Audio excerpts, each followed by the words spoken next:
kulanti wacan oo wanaagsan idin ahaantiiba meel walba aad dunida ka joogtaan xilli walba iyo goor walba idin tahay waxaan idin leenahay mar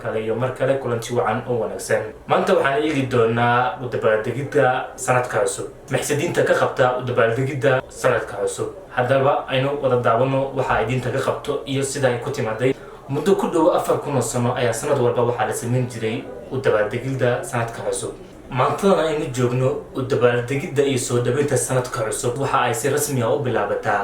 31 bisha December ee sanad walba taasi oo la yaqaano New Year Eve waa tirsiga kalendarka loo yaqaano Gregorianka dabaaldegaasi ayaa sii socda ilaa ay saacadaha hore ee bisha 1 Janaayo ee loo yaqaano New Year Day habeenka la soo dhaweynayo New Yearka miilaadiga ayaa waxaa la sameeyaa soo baxyo aad u tiro badan teeda kale waxaa la cunaa raashin dhaqan oo dadka aaminsan Kristaaniga waxaa la cabaa khamri aad u badan waxaa loo dhaqmaa sida xayawaanka oo kale ayada oo markaasi ay maskaxdu maqan tahay munaasabadii ugu horeysay ee u dabaaldegidda sanadka cusub ee taariikhda ku xusan waxa ay dib inuu celinaysaa muddo 4,000 sano ka hor waxa u dabaaldegidda sanadka cusub soo iclaamiyay ama soo yideeyay dadkii hore ee Babilonga ahaa Babilonkii hore waxa ay sanadka cusub u dabaaldegi jireen dhamaadka bisha March ama Maarso sida uu qof walba markaasi u garan karo bisha Maarso oo ahayd xilli oo jiilaalka sii dhamaanayo markaasina uu soo gelayo gu'a xaqiiqdii ay u dabaaldegi jireen dadka Babilonka ah ma ahayn sida dhabta ah marka teegto soo dhaweynta sanadka cusub balse waxaa jiray soo bax diimeed aad u balaaran oo lagu magacaabi jiray markaasi Akitu dabaaldegaasi waxa uu socon jiray muddo 11 cisho ilaa iyo 12 cisho soo bax diimeedkani ay sameyn jireen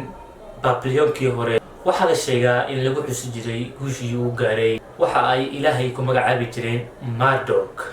midkaasi ay sheegi jireen inuu ka guuleystay shaydaanka lagu magacaabo Tiaman haddaba wixii xilligaasi ka dambeysay qolo waliba oo dadkii hore ka mid ahaa waxa uu sanadka cusub u bilaaban jiray xilli markaasi ayagii u caynaa tusaale faraac intii hore waxa uu sanadka cusub u bilaaban jiray markuu daadadka wabiga Niil soo fatahaan intaas kadib xilliga Roomaanka waxa tirsiga bilaha laga dhigay 10 bilood iyo 304 maalmood waxaana tirsigaasi jihiyay boqorkii asaasay Roomaanka ee lagu magacaabo Romulus muddo 8 qarni ku dhow waxaa taagneed khilaafka ka abuurmay taariikhda tirsigaasi waxaase dhibkaasi xaliyay hogaamiyihii kale ee Roomaanka kaasi oo lagu magacaabi jiray Julius Caesar isaga oo markaasi soo saaray kalendar cusub oo lagu magacaabo Julian calendar kaasi oo aad ugu dhow tirsiga loo yaqaano Gregorian calendar oo maanta inta badan dunida aad iyo aad loogu adeegsado haddaba sidoo qabo kalendarka Julianka waa in 1 bisha Janaayo laga dhigaa bilowga sanadka cusub magaca January-na markaasi wuxuu ka yimid magaca Janus ama Janus midkaasi oo ay sheegi jireen inuu ahaa allihii labada waji ama allihii bilowga waxay Roomankii hore sheegi jireen inuu Janus lahaa laba waji markaasi waxa ay sheegi jireen inuu wajigii hore uu ahaa inuu ku arki jiray waxa soo socda halka kan dambana uu ku arki jiray waxa markaasi tegay haddaba Roomankii hore waxa ay bilowga January xusi jireen ilaahoodii Janus markaasi ayaga oo xoolo badan u gowraci jiray Janus dartii iyaga oo markaasi aad u qurxi jiray guryahooda xilligii dhexe ayaa baadiriinta Kristaanka ayaguna waxa ay si ku meel gaar ah ugu heshiiyeen in sanadka cusub loo raro bisha Janaayo halka sanadka cusub markaasi ay u dabaaldegi jireen Masiixiyiinta 25 bisha December oo ay markaasi u aaminsan yihiin inay tahay dhalashada Nabi Ciise calayhi salaam iyaga oo markaasi Nabi Ciise u rumaysan inuu yahay wiilkii Allah subhanahu wa ta'ala amaba markaasi uu yahay ilaah asagaba dabaaldegidda sanadka cusub ee 1 Janaayo waa mid salka ku haysa dabaaldegidda ilaahii Roomaanka ee Janus haddaba adiga oo aaminsan Allaha xaqa lagu caabudo kaasi inuu yahay Allah subhanahu wa ta'ala maxay tahay waxa kugu qasbaya inaad ka qayb qaadato waxyaabahaasi khuraafaadka ee aynu hore u soo sheegnay miyadan diin lahayn wuxuu leeyahay alla weynay inna iddatash shuhuri 'inda Allahi 12 shahran fi kitabillahi yawma khalaqas samawati wal arda minha arba'atun hurum ذلك الدين القيم فلا تظلموا فيهن أنفسكم xaqiiqdii bilaha alle agtii waa 12 bilood sanadkii sidaa bay ahayd markaasi sida uu Allah subxaanahu wa ta'ala ku qoray kitaabkiisa quraanka markii uu abuurayay